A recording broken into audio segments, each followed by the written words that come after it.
Boker Tov. That's about all the Hebrew I know, but it means good morning. I actually am in Jerusalem, and just to prove it, this is the Jerusalem Post. I'm not being held hostage like other people, but and that's yesterday's paper, by the way. I won't go downstairs to get today's paper because it's cold out and I don't want to extend this bit. But thanks so much to Dee and Kate for letting me come. And I was going to tell you a little bit about myself, but Kate was so nice and told me all this stuff. We're enjoying our time in Jerusalem. It's been a crazy ride for the last couple of years that we've been here. But I am very proud of my wife for taking the job, and I get to explore a little bit. So when they asked me to do this, Louder Than a Mom and Bucket List, of course the first thing I thought of was my own mom. And my mom had a big bucket list when she was young. She wanted to be an actress.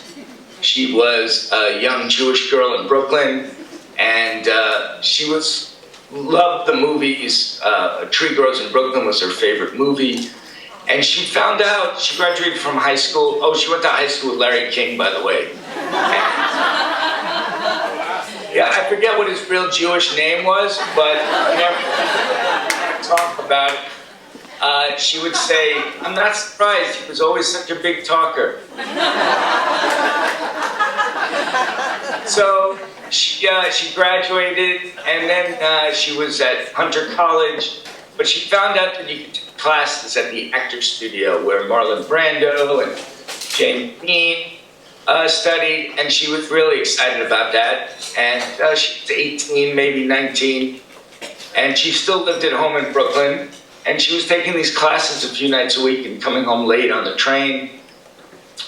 My grandfather would go to pick her up and late at night, and eventually he got kind of frustrated with this, and they sort of forced her to stop taking classes. So she had regrets. I remember talking to her about this years later, and she was like, you know, this is the way it was. But a few years after that, she met my dad and fell in love. And then as kids came along, I think her bucket list changed. Although years later, she did produce community theater on Long Island for like a decade, and got a lot of joy out of that. 1 second, because I just woke up. It's 5:21 here, folks. Yeah, go ahead, drink. I got kids. So my mom's bucket list also included, well, look, when we were going to move to Jerusalem, my only trepidation was, I've got to clear with my folks. They're getting older, and I want to make sure that they're okay. We're going to rip their 4-year-old twins out of their grandkids, out of their arms, and take them 6,000 miles away. And we took my folks to a diner, as they are wont to do. Live on Long Island, you have to go to diners. And the first thing they said was, go, live your life. My mom was really special that way.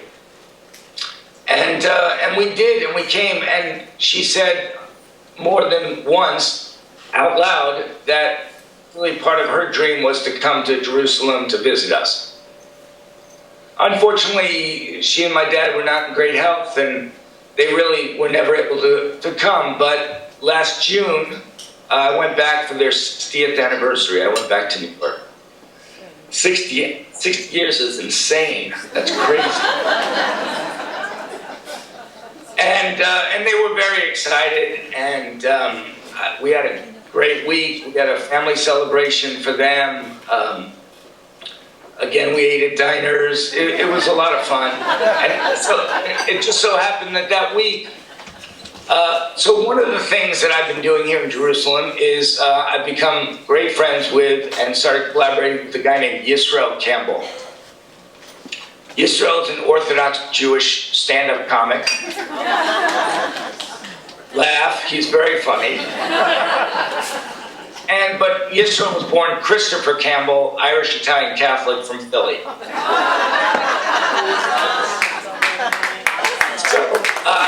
And he's a sober alcoholic, and he's converted times to Judaism. He's had a crazy life, and he wrote a one-man show called Circumcise Me.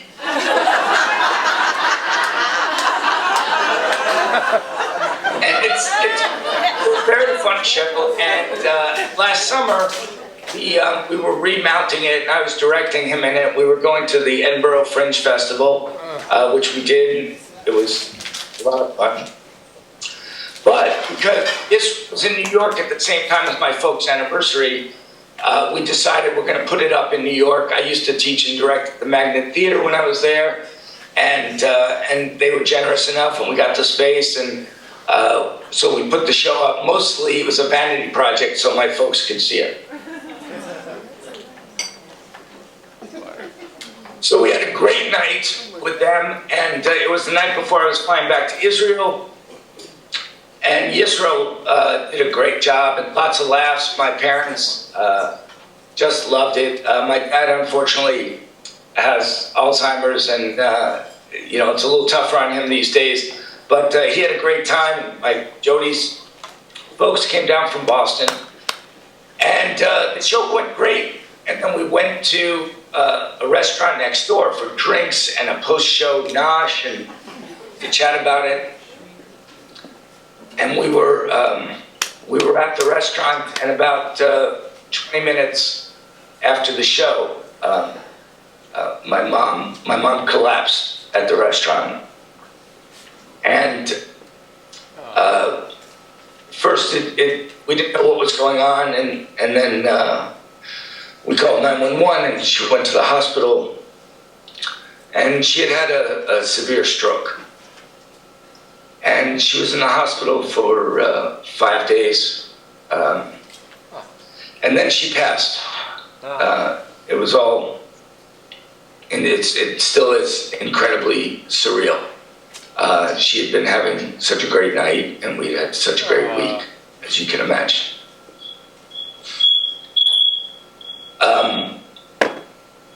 I'll just say this because it's what I think about when I think about my mom. I think that if I had said to her before, listen, this is what your last week is going to be. You're going to get your son's going to come back from Israel. You're going to have your other children around, and you're going to celebrate the 60th anniversary of a life that you've loved with the man that you've loved. And then you're going to get to go see a show that your son directed, and it's very funny, and it relates to Israel, which you love, and you're going to laugh and laugh, and then you're going to be gone. I think she'd say, yeah, I'll take that deal. That's a good way to go. So maybe that's my arrogant rationalization, but it comforts me when I think that's would have been my mom's maybe last bucket list.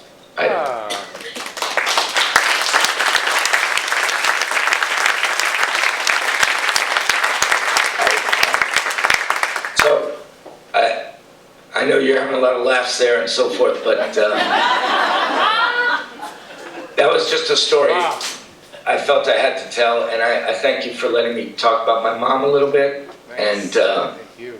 And God bless all you moms and dads out there.